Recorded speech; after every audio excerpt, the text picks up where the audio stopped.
ఒక మాట అందులో ఉంటుంది, నన్ను ఒక రాత్రి అంతా ఏడిపించిన మాట. కడసాడు ఉన్నాడు అయ్యాడు, పస్తులు కాసుకుంటాడు అయ్యాడు, పనికిరాడు అన్నట్టుగా మాట్లాడితే శామ్యూల్ ఉన్నాడు తెలుసా, మంచిది అతడు వచ్చే వరకు మనం ఇక్కడ కూర్చున్నాం.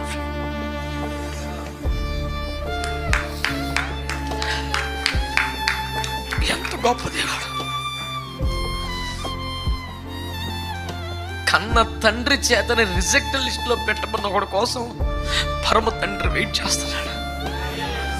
నేను నమ్ముతున్నాను, దైవజనుడిగా ప్రవచిస్తున్నాను, కొన్ని ప్రాంతాల్లో ఉజ్జీవం, కొన్ని సంఘాల్లో ఉజ్జీవం దేవుని ఏర్పాట్లో ఉన్న వ్యక్తి కొరకు వెయిట్ చేయబడుతుంది. బహుశా అది నీవై ఉండొచ్చు. ఒకవేళ అది